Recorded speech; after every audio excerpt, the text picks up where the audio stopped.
Fernando, and thank you for having me. I guess Fernando already shared some of my background. I did a PhD in math and then ended up working in finance, energy trading, and that's where I first really worked with large data sets and became interested in becoming a data scientist. I was an early engineer and data scientist at Uber, and then taught full stack software development at an all-woman coding academy. I love teaching, and I'll always, I think, return to it in some form.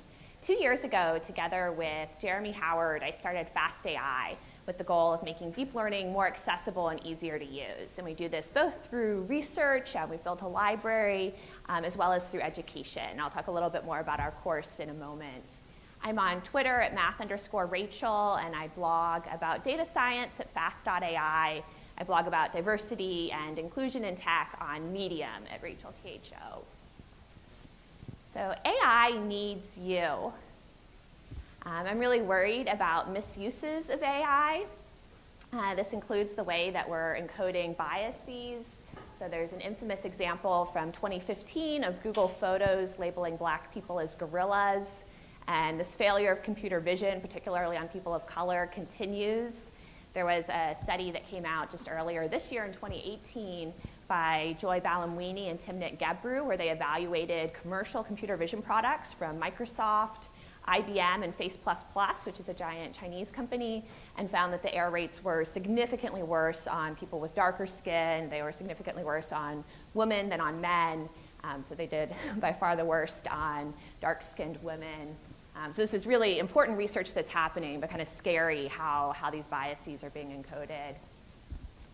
We also have examples like Google Translate, which if you give it the sentences, she is a doctor, he is a nurse, translate that to Turkish, which has a gender-neutral singular pronoun, and then back to English, it'll come back to you as he is a doctor, she is a nurse. It's flipped the pronouns. And this has been documented with a lot of other words, kind of for Google Translate to, I think it's, she is unhappy, he is productive, he is hardworking, but it associates these adjectives and jobs with various stereotypes. Another area that scares me in terms of misuse is surveillance. So The Verge did an investigation earlier this year and revealed that for the past 6 years, New Orleans has been using Palantir's predictive policing technology. And then this combines with the worries about bias. We don't know the accuracy of what this technology is. We've already seen bias being encoded in software for the criminal justice system. So ProPublica did an investigation in 2016 where they found that a software used in US courts to determine who's required to post money for parole, how long sentences are, had twice the false positive rate for Black defendants as for white defendants. So that was twice as many innocent people being labeled as high risk because they were Black as opposed to white. And the Wisconsin Supreme Court actually upheld use of this software, though, so it's still being used. There was another study this year that found it's equally accurate to just having random people on Mechanical Turk make predictions. So this is really scary stuff that's impacting society. And then there are also cases like a lot of attention's been paid to IBM Watson's failed partnership with MD Anderson Cancer Center. This is a premier cancer center in Houston that spent over $40 million on IBM Watson with no discernible success and eventually canceled its contract. And for me, these highlight the importance of having people from all backgrounds able to understand data science and machine learning. And this includes judges and lawyers and city administrators and hospital administrators and people who are making purchasing decisions. But we really need people from all backgrounds involved. AI can also be very well used. As I'm sure you're familiar with your great work and these posters. So one of our students, Xinshin Li, was working on wearable devices for patients with Parkinson's disease, and using deep learning for this to get a lot more precise and accurate data about how the disease is progressing. And deep learning is being applied to a number of medical problems, identifying lung cancer, reading x-rays, all sorts of things. Another one of our students, Sarah Hooker, who's on the far right in this picture, this is her and a team of data scientists that volunteered through Delta Analytics with Rainforest Connection. And Rainforest Connection is a nonprofit that puts recycled cell phones in endangered rainforest, streams the audio, and then uses deep learning to identify chainsaw noises. And so this was a successful application of deep learning. And then our first international fellow was Samar Haider. And Samar is a natural language researcher in Pakistan. As part of our course, he put together the largest corpus of Urdu text that's been assembled and trained word-to-vec style embeddings on it. This is a really useful resource for anyone studying Urdu or translating things into it or out of it. In our most recent course, we had a number of students from around the world doing this. There's even on our forums, you can find a post, I think they called it the Language Model Zoo. There's someone that created a Hindi-to-vec corpus for the Hindi language. So deep learning can be really useful. And then kind of the overarching reason that I want everyone involved with AI and with deep learning is that you know about problems no one else knows about. So I was contacted this fall by a Canadian dairy farmer who wanted to use deep learning to improve the health of his goats' udders. And I was really delighted when I heard this because that's an application I never ever would have thought of. And the more people that have the tools and know how to use them, the greater diversity of problems that will be addressed. So a little bit about our course. It's available for free online at course.fast.ai. This was a partnership between FastAI, which is a nonprofit research lab, and the University of San Francisco's Data Institute. The Data Institute is a relatively new initiative. It's less than 2 years old, and they're trying to bring together academia and industry and nonprofits. So our course, Practical Deep Learning for Coders, is what I wish had existed 5 years ago when I was first getting interested in this field.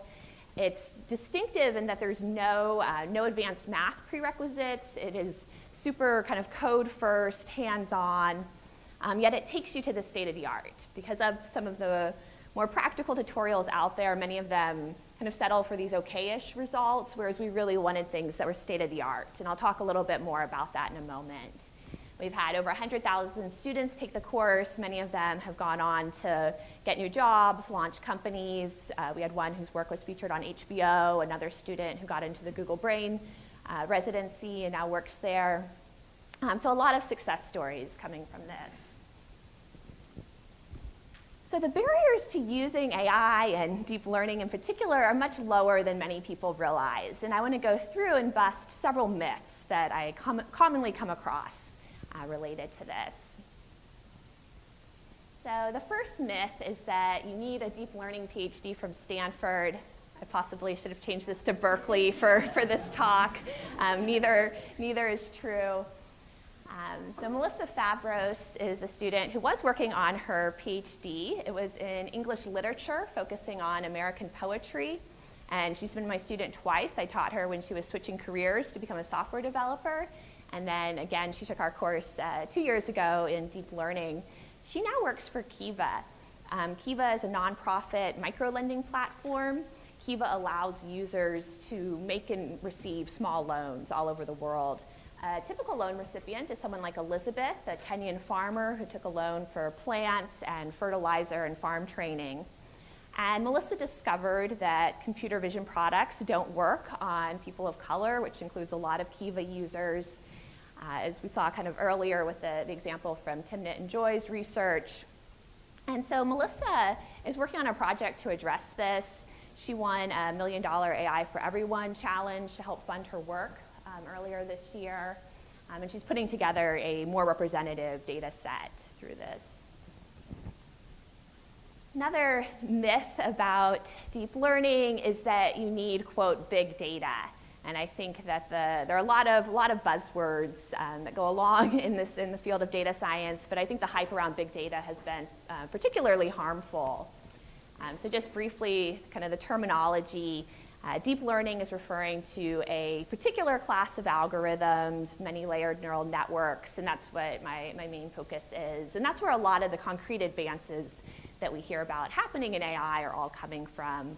Deep learning is a subset of machine learning, which is a subset of AI, which is a very, very broad term that can refer to a lot of different things.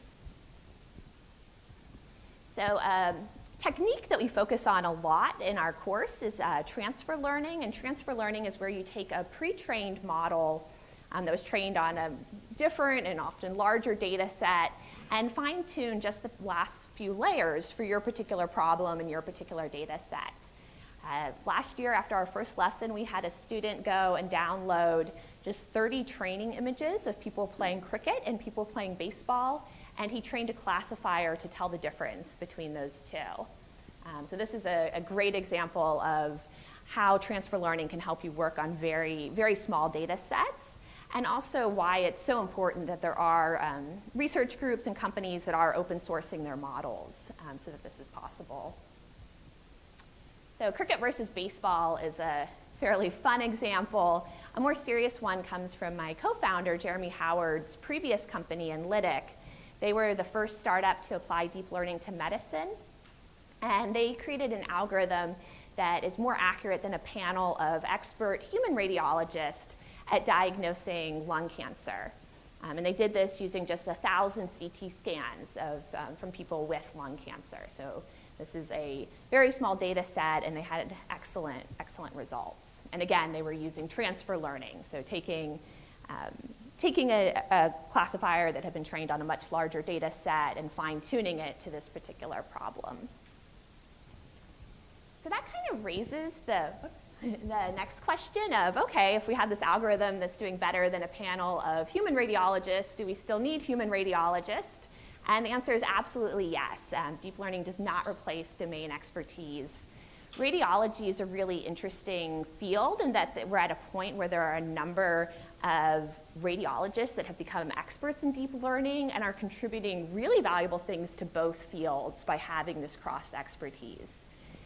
So one example comes from, this is a tweet about MIT's new deep learning course, and the MIT course led with this image saying, "See why the network predicted a pneumothorax." And one of our students, who is a radiologist as well as a deep learning practitioner, responded saying, "Pneumothorax activation heat maps overlapping both diaphragms on an upright chest film, highly unlikely." He goes on to say he thinks this is proof of model overfitting. But this is something, I don't know what he's saying, I'm not a medical doctor, but by relying on his cross-expertise, he's able to have deeper insight. And this has also come up even in a few academic papers of radiologists being able to recognize something that deep learning experts had missed.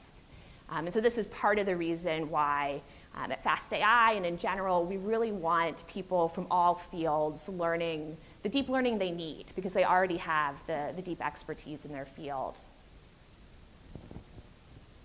So another myth that I hear a lot is that you need lots of expensive computing power to do deep learning. You'll often hear about studies coming out of Google where they've spent millions of dollars just to conduct the study.